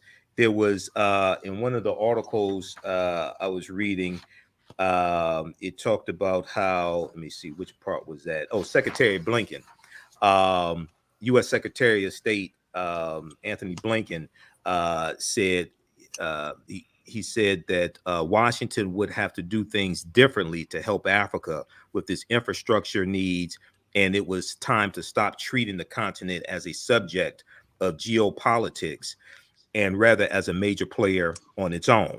Now, there's also the Biden administration has been criticized by some as inattentive to Africa, a common complaint about U.S. foreign policy, but one that has rung louder since China deepened its political and economic roots on the continent. Okay, this is from the article from Reuters.com on this. So what this kind of feels like, it may not be the same thing.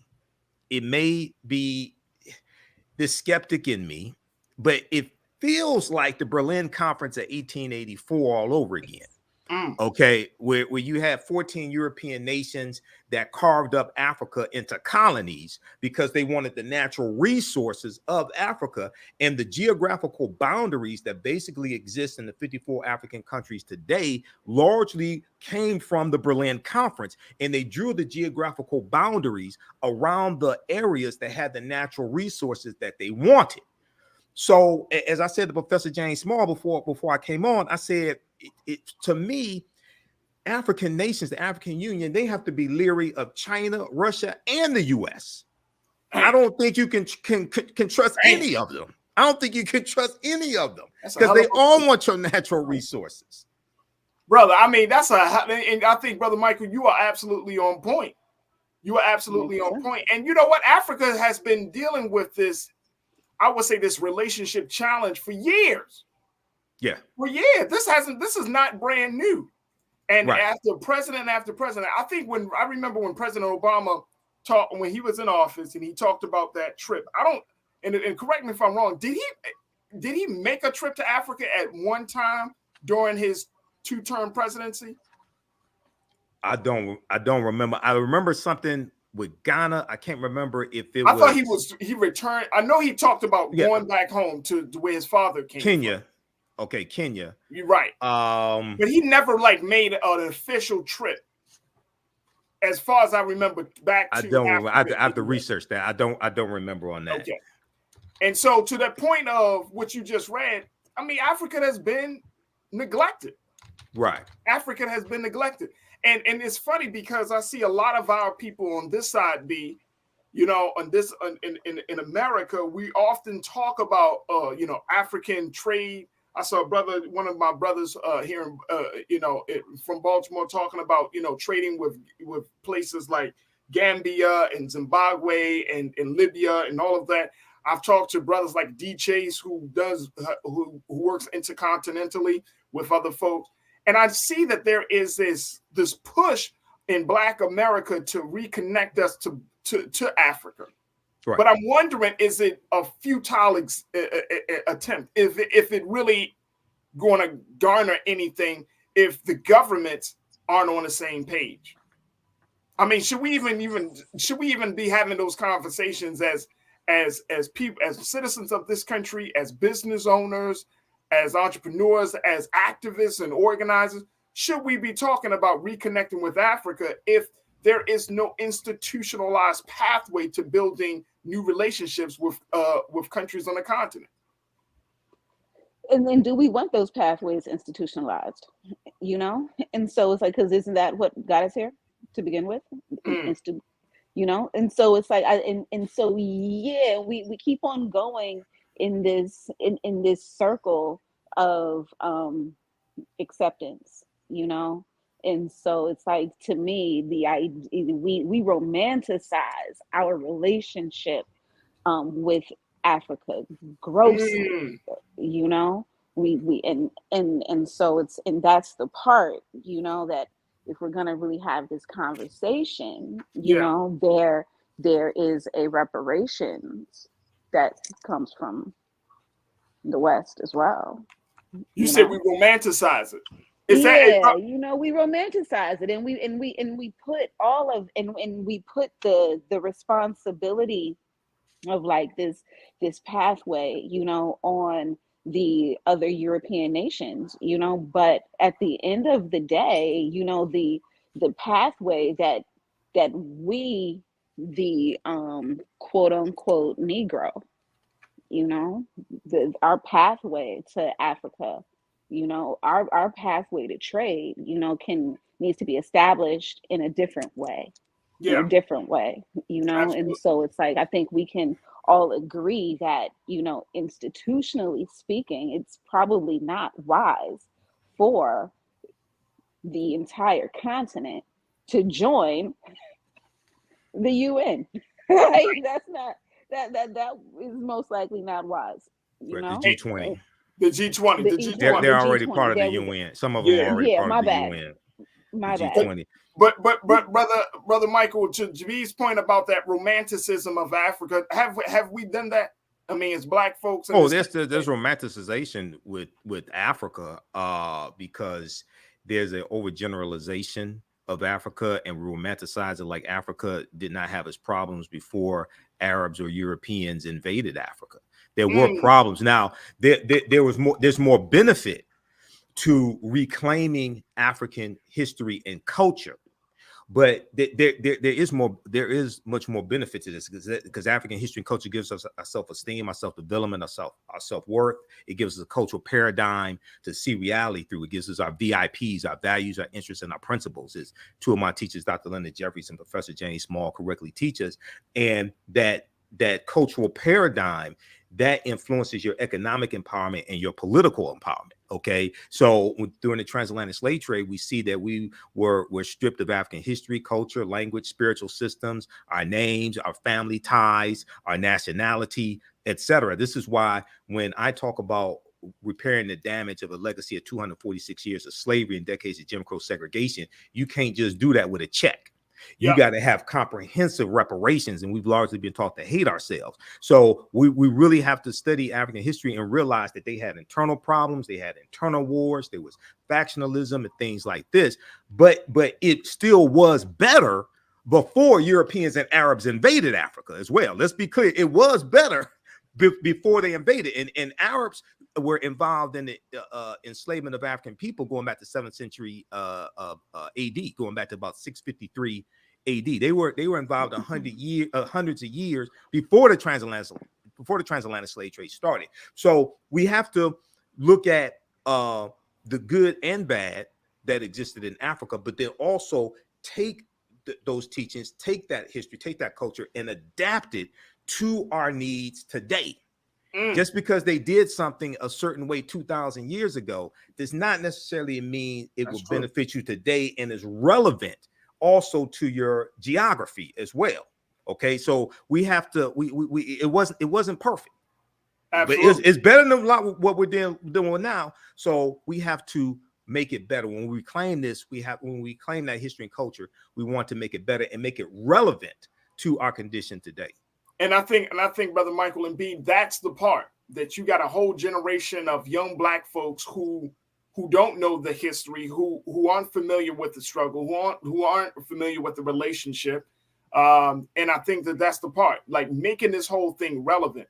Because if you're talking about a Black America-African union right now, it just seems like you're talking about you might as well, some people might as well talk about Wakanda. You know what I'm saying? It's like it just seems so about a far Facebook off. group. Yeah, that's a Facebook group. You're talking about a Facebook group. I think I'm part of that. Wakanda is powerful. Wakanda is a key Congo word that's in reference to family. Wakanda is a Native American term. It's Omaha, Ponca, and Sioux Indian, which means possesses secret powers. We can see one of the mistakes that, not saying you doing this, Brother Farajii, but one of the mistakes that a lot of people make is when they deal. There are three at least three essential things that great African civilizations had. They had their history and culture. They had an economic system. They had a political system. They had some type of spiritual system as well. It wasn't just culture.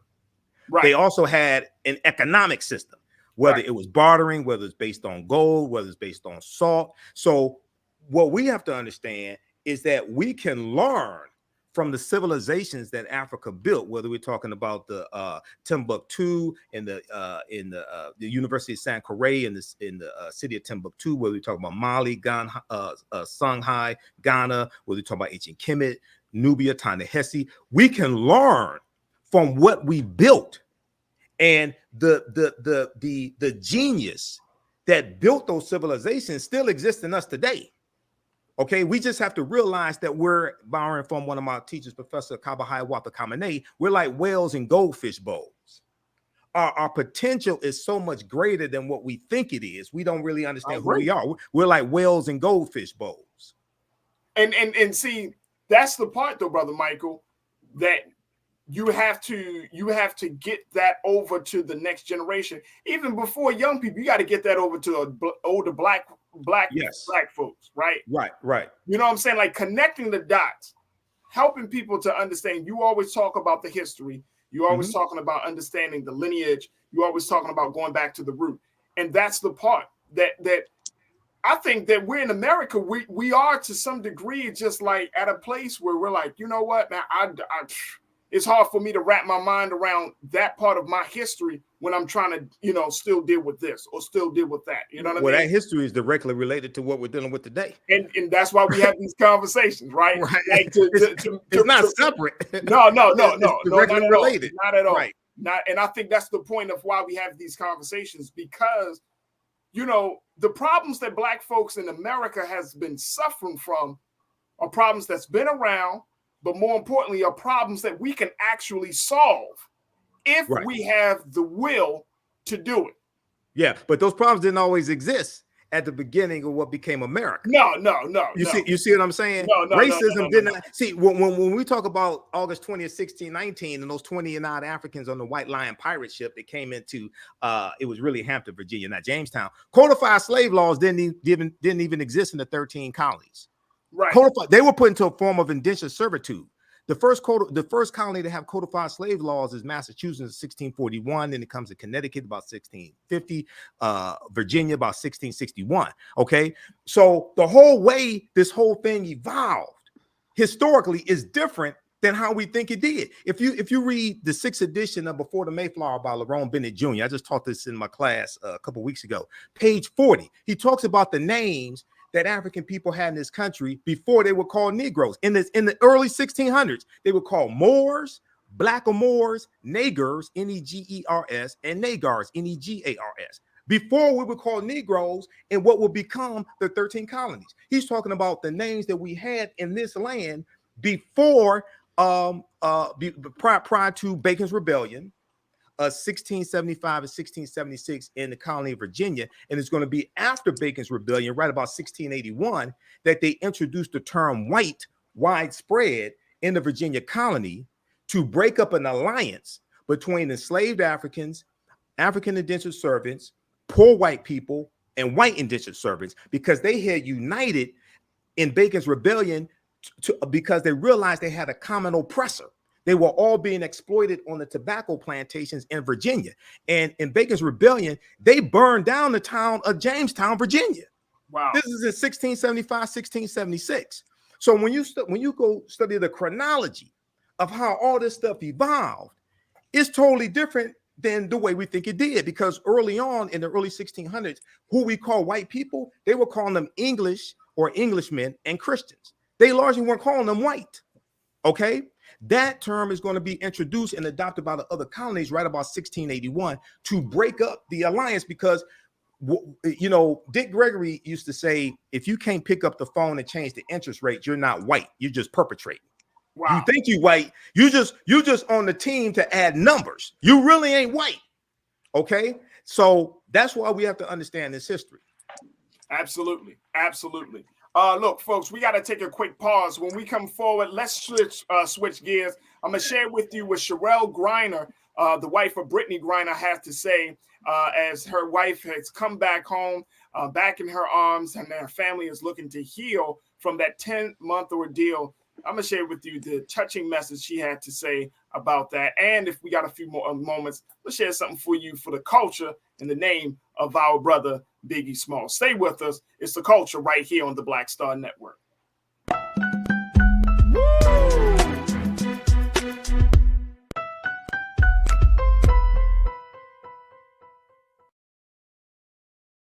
Hatred on the streets, a horrific scene, a white nationalist rally that descended into deadly violence.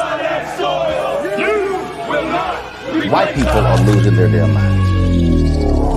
As an angry pro-Trump mob storms the U.S. Capitol, we've seen We're about to see the rise of what I call white minority resistance. We have seen white folks in this country who simply cannot tolerate black folks voting. I think what we're seeing is the inevitable result of violent denial. This is part of American history. Every time that people of color have made progress, whether real or symbolic, there has been what Carol Anderson at Emory University calls white rage as a backlash. This is the rise of the Proud Boys and the Boogaloo Boys. America, there's going to be more of this. Here's all the Proud Boys, guys. This country is getting increasingly racist in its behaviors and its attitudes because of the fear of white people. The fear that they're taking our jobs, they're taking our resources, they're taking our women. This is white fear.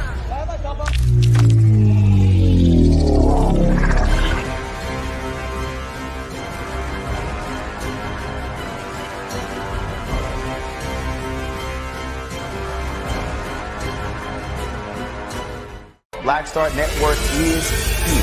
Oh, no punch! I'm real revolutionary right now.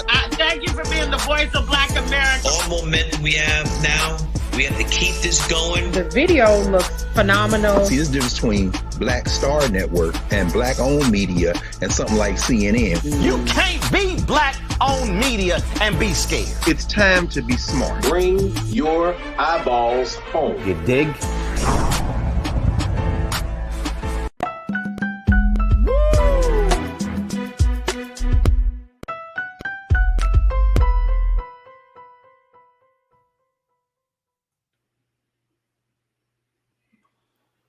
All right, folks, welcome back to the show. I wanted to share with you as we end this story. This is like the perfect ending for a story that we have been following for the past few months. And Brother Michael B. Fly, I mean, we all know about what happened with our sister Brittany Griner coming back home after a 10-month ordeal.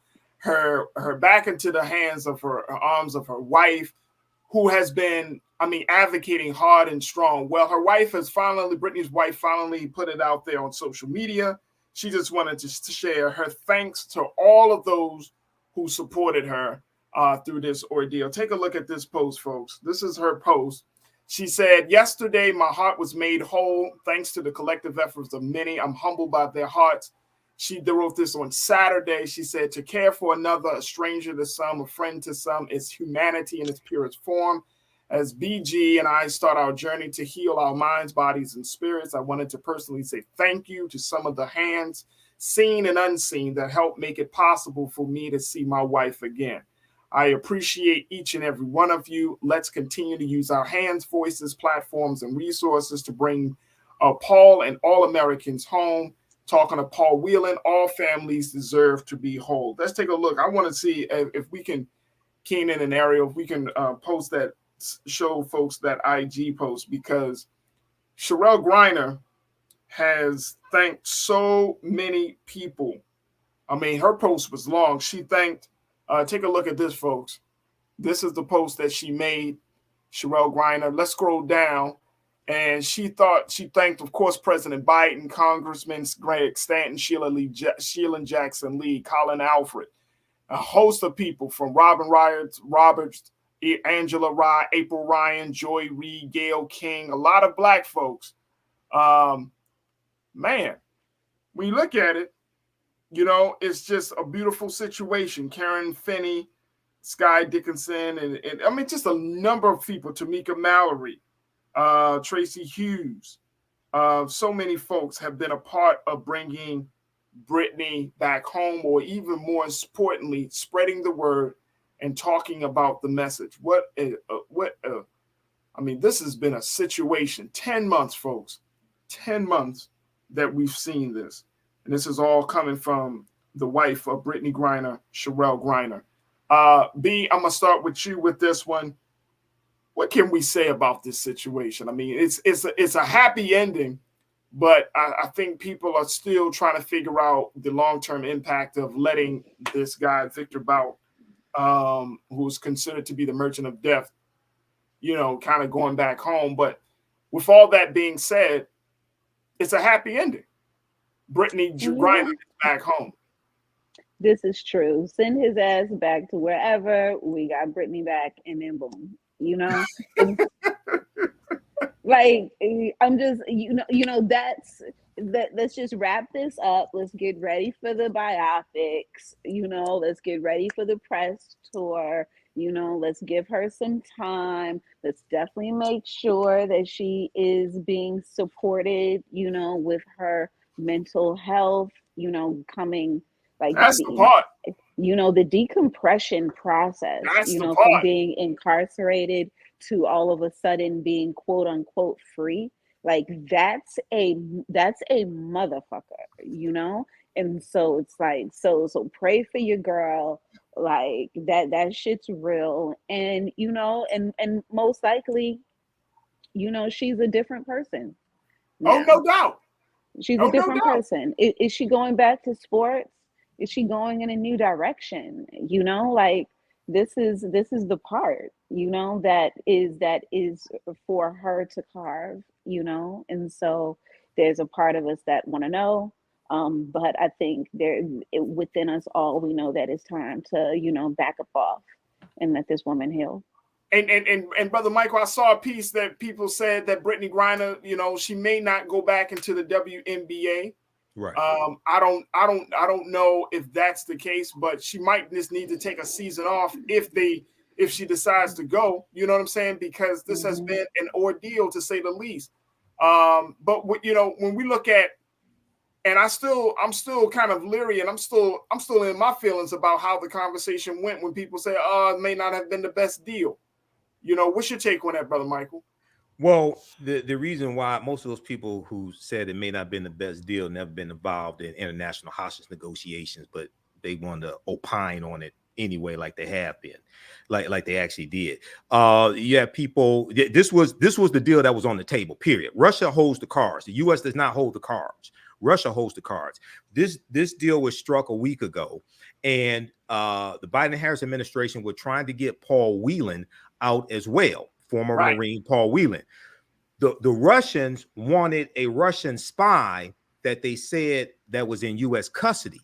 The U.S. is saying the Russian spy is not in U.S. custody. It's actually the Russian spy is actually in Germany's custody.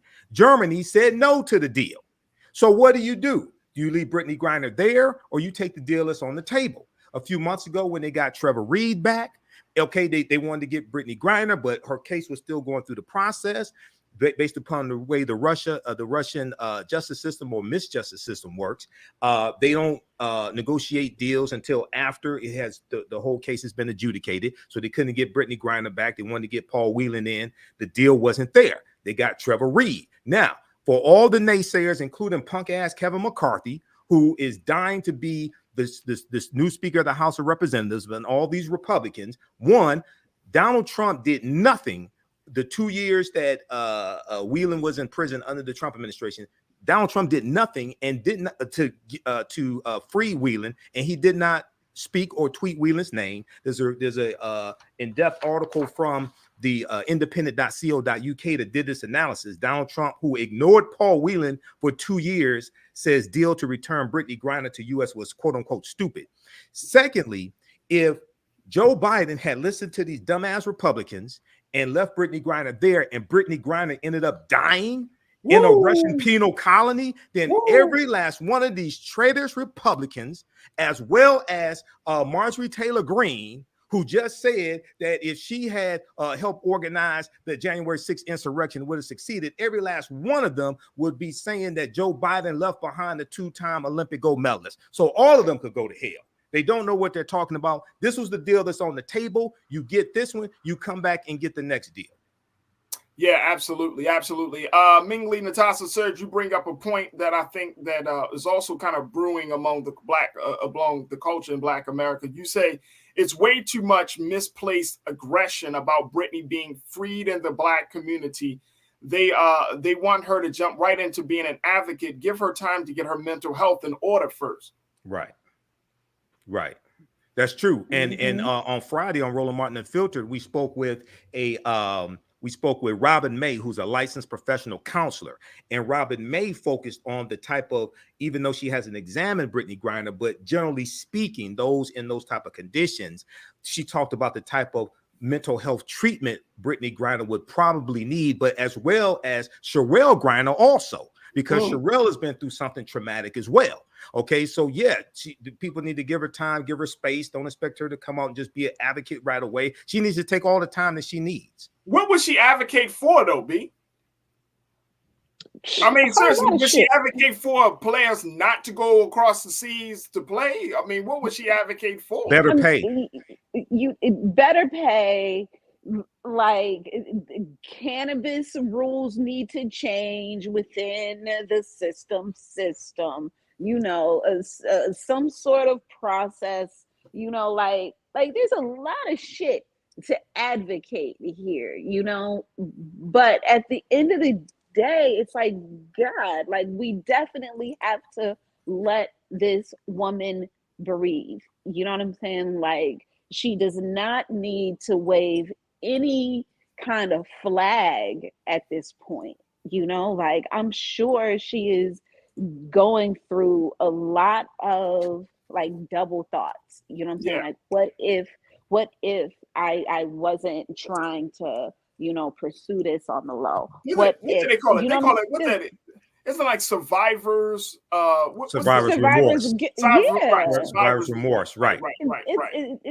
It's a lot to unpack, you know, and for her wife, I know that, like, you know, the idea of the next morning and you want just a regular morning and a regular breakfast, you know, and like that is so not regular. Like, you know what I'm saying? Like, that moment is not regular. Coming home, like, is not warm and fuzzy when you are coming out of a situation like this, you know. And so it's real, you know, and I wish her well. I wish them well, you know. But I also admit, you know, that I am too nosy AF, and you know, and I want to see things, you know. I would like to see things, but this is what, you know, I believe in the reality TV model, Farajii. You know what I'm saying? Like, I believe in this model.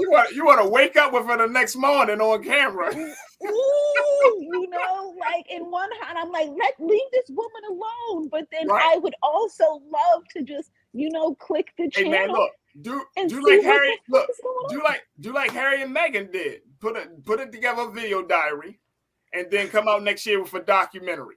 You know, and so it's like, are they doing this already? Like, if they're doing this, you know, I think that kind of flies in the face of like of respecting mental health. You know what I'm saying? Yeah, but like, but she needs to purge her story while she is here to tell it herself, you know. So it's like, God, it's so much, you know. I wish her well, and let us know what we could do. Give her time. All right, let me get one final thing, and then Brother Michael want to get you talking about the work you're doing. Final piece, y'all. Looking at what's happening in New York. If you're in New York, you probably see something very special along the Brooklyn Bridge. Take a look at this, folks. A new solar-powered statue of hip-hop legend Christopher Wallace, better known as Notorious Biggie. Right there, Sky's the Limit sculpture pays homage to hip-hop legend Biggie Smalls. It was a piece that was done by an artist named Sherwin the Artist. Sherwin the Artist put this out there on his Instagram. Take a look at this. We got can we play his Instagram, his IG video very quickly, Keenan? Let's take a look. It's a mixed I got to talk. I got to tell what I feel. I got to talk about my life as I see it.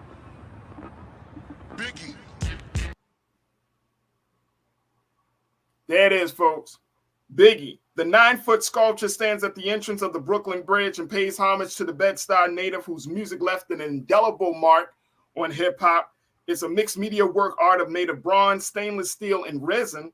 It features solar-powered speakers on either side that play some of Biggie's greatest hits. He wears a crown, holds a microphone, and there's also a colorful design, which is an ode to the colorful Coogee sweaters that he wore. Again, Sherwin, the artist, is the artist behind the Sky's the Limit sculpture, as he paid homage to Brooklyn's very own Biggie Smalls. How about that for the culture, Brother Michael? How you like that, sir? Yeah, I like that. Yeah, you know, I think this is something important, and people need to study Biggie. People need to study the whole era of hip hop. We need to study the origin of hip hop as well. Study the storytelling, which really goes back to the griots in Africa, and understand how we used hip hop as a method to elevate the conscious level of especially African-American youth. When at a time when music programs and schools were being cut, we took the turntable and turned it into a musical instrument. We started beatboxing because we couldn't learn how to read music. We couldn't play musical instruments. So we see all that it representing hip hop, and the 4 elements of hip hop: DJing, graffiti, MCing, and breakdancing. And the 5th element of hip hop was knowledge. Because there was knowledge in hip hop, whether we talk about KRS-One, the Poor Righteous Teachers, Brand Nubians, when we talk about the X-Clan, there was knowledge in hip hop that made us want to do better, that taught us that we want to learn our history and culture, things like this. So we have to understand how Notorious B.I.G. fits into that whole legacy of the great MCs as well, and into hip hop culture. So I think this is something very important. That is dope. That is dope and great for the culture. Brother Michael, B-Fly, I appreciate you, sis. Thank you so much for checking in as always. Mm-hmm. And God willing, we'll be reconnecting with you very and check out my soon. website, theafricanhistorynetwork.com. Yeah, okay. I'm sorry. Visit our website, theafricanhistorynetwork.com. I'm teaching my online history classes this week. On Wednesdays, Ancient Kemet, the Moors, slow down. On Wednesdays, Ancient Kemet, the Moors, and the Ma'afa, understanding the transatlantic slave trade, what they didn't teach you in school. Keep going, go down. We're going to get into some of the history of the Moors going into 711 AD into the Iberian Peninsula. We'll deal with also the expansion of the transatlantic slave trade. Christopher Columbus will deal with what the Moors introduced into Europe as well. And all this came back to kick us in the behind also, okay? Everything we taught Europeans came back to kick us in the behind. So check out our online classes. They're on sale $60, regularly $130. We do the sessions live. All the sessions are archived and recorded. And we also have a special bundle pack of 15 of my lectures in digital download format on sale for a limited time, only $50. It's a $150 value. That's theafricanhistorynetwork.com, theafricanhistorynetwork.com. And that's our Tuesday night class, from the Civil War to the Civil Rights Movement and Black Power, 1865 to 1968. Absolutely. All right, thanks, Farajii. You're welcome, dear brother. Brother Michael, check him out at africanhistorynetwork.com. Thank y'all both for being so good for the culture, and I truly, truly appreciate your time this afternoon. Folks, make sure y'all stay tuned. Up next is Roland Martin Unfiltered. Make sure y'all continue to show your support for Black Star Network. Go to our website at blackstarnetwork.com, and you can continue to show support for us financially. You can show support for us by retweeting and resharing the information. But again, we need your support. Go to blackstarnetwork.com. I want to thank my dynamic team, Joel, Keenan, Ariel. I want to thank my control room, and I want to thank each and every one of you. Make sure y'all follow me on social media at The Real Farajii on IG and Farajii on Twitter. I love to connect with you. As always, never be afraid to challenge what's wrong. Stand for what's right while being yourself in the process. God willing, we'll talk tomorrow for another exciting edition of The Culture right here, only here on the Black Star Network. Thank you also to my very, very special guest, Dr. Bridget Cole-Williams, and to my other great culture crew member, Nira Muhammad, and we'll certainly bring them back on very, very soon. Talk to y'all soon, family. Have a great afternoon and evening. Peace.